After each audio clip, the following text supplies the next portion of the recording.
Have you ever wondered why some elements are completely calm and peaceful, like helium, while others, like pure sodium, literally explode the moment they touch water? It all comes down to the one thing, whether their electrons sleep. Welcome back. Today we are cracking the code of electronic configuration. Forget boring memorization. We are going to look inside the universe's most exclusive, strictly regulated hotel atom. By the end of this video, you won't just pass your exam, you will actually see the atomic world differently. Let's dive in. To understand electrons, you need to know their golden rule. Electrons are incredibly lazy. They want to spend the absolute least amount of energy possible. Electrons भी बिल्कुल हमारी तरह हैं। जैसे हमें कोई भी काम करने में मौत आती है ना, तो इलेक्ट्रॉन्स आर लाइक अस। जैसे हम हैं लेज़ी, अगर जो है वो मुझे फर्स्ट फ्लोर पे जाना हो या मुझे फोर्थ फ्लोर पे जाना हो, तो मैं कहूँगी कि मुझे फर्स्ट फ्लोर पे जाना है क्योंकि फर्स्ट फ्लोर में मेरी एनर्जी कम यूटिलाइज़ होगी। अगर मैं फोर्थ फ्लोर पर जाऊँगी तो मेरी एनर्जी ज़्यादा यूटिलाइज़ होगी, so I will prefer first floor. बिल्कुल इसी तरह से इलेक्ट्रॉन की भी यही पॉसिबिलिटी होती है कि जितनी लीस्ट अमाउंट वो यूज़ कर सकें, वो उतनी ही एनर्जी स्पेंड करते हैं।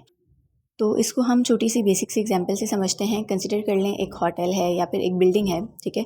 तो उसमें डिफरेंट फ्लोर्स होते हैं। लाइक किसी बिल्डिंग में 4 फ्लोर्स होते हैं, किसी में फिर 5 फ्लोर्स होते हैं। तो यहाँ पर इलेक्ट्रॉन्स जो होते हैं उनके भी फ्लोर्स होते हैं, जिनको हम कहते हैं एनर्जी लेवल्स, ठीक है। जिस तरह से बिल्डिंग में फ्लोर्स होते हैं, वैसे ही इलेक्ट्रॉन्स में एनर्जी लेवल्स होते हैं, जिनको हम रिप्रेजेंट करते हैं एन से। जैसे हम फ्लोर्स को कहते हैं first floor, second floor, third floor, वैसे ही एनर्जी लेवल हमारे पास एन होता है, जो कि अकॉर्डिंग टू लेवल। जैसे अगर फर्स्ट लेवल है मींस फर्स्ट फ्लोर है, तो वहाँ पर जो एन की वैल्यू होगी वो आपके पास क्या होगी, 1 होगी। सेकंड फ्लोर पर जो एन की वैल्यू होगी वो आपके पास क्या होगी, 2 होगी, देन 3 एंड देन इसी तरह से 4। और इसी तरह से जैसे जैसे अपर लेवल की तरफ जाते जाएंगे, नंबर जो एन है वो इंक्रीज़ होता जाएगा, ठीक है। मीन्स एनर्जी लेवल इंक्रीज़ होता जाएगा। So as you go higher, n is equals to 2, 3, 4, it takes more energy to climb up. Now every floor has different types of rooms which we call subshells like S, P, D and F, ठीक है। तो हर floor पर आपके पास different types of room होते हैं, तो वो जो डिफरेंट टाइप्स ऑफ रूम को कहा जाता है subshells, like subshell S, P, D and F। तो अगर हम एस सब शेल की बात करें, एस रूम की बात करें, तो it's like a small cosy studio. It only has 1 bed, means it has only 1 orbital. If we talk about the P room, means P subshell, a deluxe suite with 3 beds. And the D room is about a penthouse with 5 beds, and the F room a massive mega suite with 7 beds.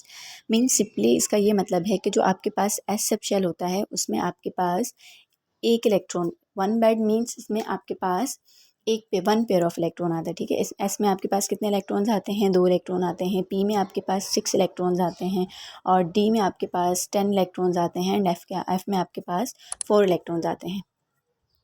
यहाँ पर basically बात ये हो रही है कि आपके पास जो सब शेल्स होते हैं, लाइक एस सब शेल में आपके पास 1 पेयर ऑफ इलेक्ट्रॉन होता है। Means 1 bed means 1 pair of electron. Pair में पता है आपको 2 इलेक्ट्रॉन होते हैं। तो अगर मैं इलेक्ट्रॉन्स की बात करूँ तो एस सब शेल में 2 इलेक्ट्रॉन होते हैं, लेकिन अगर मैं पेयर की बात करूँ तो 1 पेयर होता है, ठीक है। उसी तरह से अगर मैं पी सब शेल की बात करूं, तो उसमें जैसे कि हमने कहा a deluxe suite with 3 beds, means P room में आपके पास 3 बेड्स हैं। इसका मतलब पी सब शेल में 3 इलेक्ट्रॉन पेयर्स हैं। तो अगर 3 इलेक्ट्रॉन पेयर्स हैं तो टोटल कितने इलेक्ट्रॉन हो गए आपके पास, 6 इलेक्ट्रॉन्स हो गए। इसी तरह से डी में आपके पास 5 इलेक्ट्रॉन पेयर्स हैं, मींस डी में कितने इलेक्ट्रॉन आते हैं, 10 इलेक्ट्रॉन्स आते हैं। एफ में आपके पास 7 pair of electrons, means 14 electrons. So S में 2 इलेक्ट्रॉन, पी में 6 इलेक्ट्रॉन्स, डी में 10 इलेक्ट्रॉन्स एंड एफ में 14 इलेक्ट्रॉन्स आते हैं। इलेक्ट्रॉनिक कॉन्फ़िगरेशन के लिए आपके पास 3 गोल्डन रूल्स होते हैं केमिस्ट्री के, जिसमें रूल नंबर 1 आपके पास है द ऑफ बो principle, the lazy guest rule, ठीक है। ओके, तो ये रूल क्या होता है और इसको कैसे इम्प्लीमेंट किया जाता है। द ऑफ बो प्रिंसिपल सिंपली आपको ये बताता है how do electron fills this hotel. समझते हैं कि किस तरह से इलेक्ट्रॉन उस होटल को या उस बिल्डिंग को फिल करेंगे। सो द ऑफ बो प्रिंसिपल में जो वर्ड ऑफ बो है, ये बेसिकली आपके पास जर्मन वर्ड है जिसका मतलब होता है building up. Because, as I told you, electrons are lazy. They always fill the lowest energy room first. They will completely fill floor 1 before anyone even looks at floor 2. तो electrons क्योंकि lazy होते हैं, इसीलिए वो सबसे पहले lower energy level means first floor को fill करेंगे. देन जब तक फर्स्ट फ्लोर फिल नहीं होगा तब तक वो second floor means next energy level पर नहीं जा सकते. ठीक है, तो इसी तरह से ऑब्बो प्रिंसिपल ये कहता है कि वो एनर्जी लेवल्स जिनकी एनर्जी कम है तो सबसे पहले इलेक्ट्रॉन उसमें फिल किए जाते हैं. लाइक सबसे लोवेस्ट हमारे पास एनर्जी लेवल कौन सा है, एस. ठीक है, तो सबसे पहले इलेक्ट्रॉन किस में फिल होंगे, एस में फिल होंगे. देन किस में फिल होंगे, सेकंड फ्लोर जो कि आपके पास क्या है, पी है, उसमें फिल होंगे. देन आपके पास किस में फिल होंगे, डी में. और देन किस में फिल होंगे, एफ में फिल होंगे. तो इस तरह से जो है वो जिसकी एनर्जी जितनी कम होगी उसमें इलेक्ट्रॉन पहले फिल होंगे, और जिसकी एनर्जी जितनी ज़्यादा होगी उसमें इलेक्ट्रॉन सबसे लास्ट में फिल होंगे. Because you know that the electrons are lazy enough like us. Aufbau principle या इलेक्ट्रॉनिक कॉन्फ़िगरेशन किस तरह से यूज़ कर सकते हैं, तो उसके लिए जो वेरी फर्स्ट स्टेप है आपके पास वो ये है कि आपको पास्कल्स ट्रायंगल आना चाहिए. ठीक है, अब पास्कल्स ट्रायंगल बनता कैसे है और आप उसको किस तरह से यूटिलाइज़ करेंगे, यूज़ करेंगे, सो बहुत ही ईजी वे में डिस्कस करने वाली हूँ, तो वीडियो को एंड तक ज़रूर देखिएगा. तो इसमें सबसे पहला स्टेप होता है, आपके कितने सब शेल्स होते हैं, 4. कौन कौन से, S, P, D and F. ठीक है, तो अब जैसे जैसे आप डाउनवर्ड जाएंगे तो आपने क्या करना है, सिंपल एक एक ऑर्बिटल इंक्रीज़ करते जाना है. लाइक फर्स्ट लाइन में जैसे आपने लिखा 1s. ठीक है, देन आप सेकंड में गए तो आपके पास सेकंड रो हो गई, तो वहाँ पे आपने 1 की जगह क्या लिखना है, 2 लिखना है. देन 2s एक ऑर्बिटल इंक्रीज़ कर दिया, 2p. देन नेक्स्ट रो में आप गए तो 3s, 3p, 3d. देन आप नेक्स्ट रो में गए तो 4s, 4p, 4d and 4f. अब आपके पास 4 सब ऑर्बिटल्स हैं, वो आपके पास कंप्लीट हो गए. ठीक है, सो अब आपने क्या करना है, एक एक ऑर्बिटल को कम करते जाना है. नेक्स्ट रो में आप गए, फिफ्थ रो 5s, 5p, 5d. देन आप नीचे गए 6s, 6p. देन नीचे गए सेवन्थ रो 7s. ठीक है, तो इस तरह से आपने इस ट्रायंगल को बना लेना है. उसके बाद आप क्या करेंगे, आपको जो मैंने स्टार्टिंग में स्लोगन बताया था वो क्या बताया है कि school school public school, public school district, public school district, public school federal district, public school. तो इस सीक्वेंस को यूज़ करते हुए आपने इस ट्रायंगल को बनाना है. To start put line on these orbitals using slogan school school, public school district, public school district, public school federal district, public school. ठीक है, तो इस तरह से जब आप ड्रॉ करेंगे तो आपके पास एक सीक्वेंस बन जाएगी, जिससे आपको आइडिया हो जाएगा किस ऑर्बिटल की एनर्जी सबसे कम है एंड किस ऑर्बिटल की एनर्जी ज़्यादा है. तो इसी सीक्वेंस को यूज़ करते हुए आपने इलेक्ट्रॉनिक कॉन्फ़िगरेशन करनी है according to given atomic number. The second rule is Hund rule, the social distancing rule. What happened when electron entered the three couch P room? Think about entering a public bus. If there are empty rows, do you sit right next to a stranger? Definitely no. You take your own row first. Hund's rule states that electrons will occupy empty couches individually facing the same direction before they start pairing up. Electrons wants their own coach first. So Hund's rule basically आपको ये बताता है कि electrons जो हैं वो पहले direct electrons को पेयर अप नहीं करना है. ठीक है, पहले इलेक्ट्रॉन्स को आपने जितने भी सब शेल्स हैं उनमें सिंगल सिंगल इलेक्ट्रॉन को प्लेस करना है. ठीक है, जिसकी एनर्जी सबसे कम है पहले उसमें इलेक्ट्रॉन आएगा, देन जिसकी एनर्जी ज़्यादा है उसमें इलेक्ट्रॉन हमने फिल किया. ये बात हो गई ऑब्बो प्रिंसिपल की. देन हुंड्स रूल ने हमें ये कहा कि इलेक्ट्रॉन्स को जो है वो पेयर करने से पहले जितने भी सब शेल्स हैं उनमें सिंगल सिंगल इलेक्ट्रॉन को क्या करना है, प्लेस करना है. देन जब स्पेस ख़त्म हो जाएगी देन इलेक्ट्रॉन क्या करेंगे, पेयरिंग स्टार्ट करेंगे. ठीक है, and the third rule is the poly exclusion principle, the unique ticket rule. No two electrons in an atom can have the exact same quantum address if they are in the same room and sharing the same couch. They must have opposite spins, one spin up and one spin down.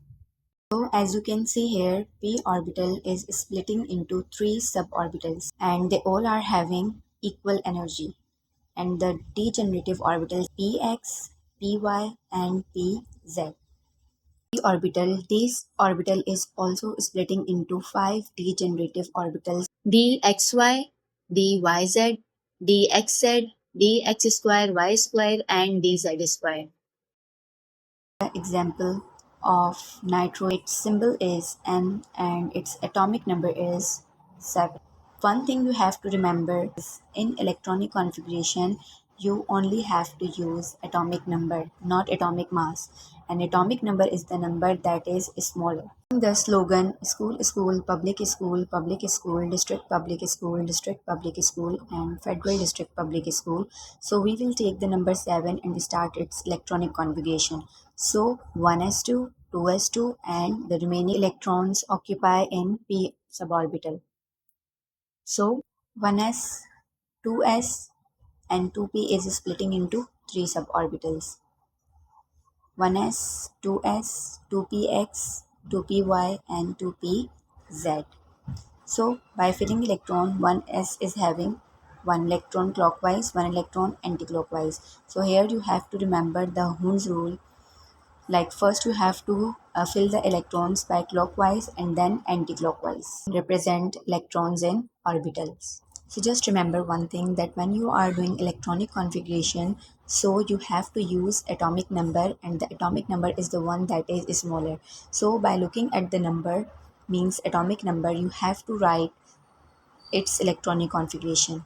Like you don't have to represent the electrons in orbital like clockwise and anti-clockwise. You just have to write electronic configuration in a way like school, public school, district public school. So by using slogan, you will remember that like first you have to write 1s, then 2s, and then 2p, and then you have to write electrons like 1s is having 2 electron, 2s is having 2 electron, and 2p is having 3 electron, and the total electrons will be 7. The video is helpful to you, so don't forget to like the video, and also tell me in the comment box if you want the second part of electronic configuration, in which we will discuss some examples, like if the element atom is having a charge like positive charge or negative charge, then how you will write the electronic configuration. If you haven't subscribed my channel yet, so don't forget to subscribe, press the bell icon to get notification. Thank you so much for watching. Take care. Bye bye. Allah Hafiz.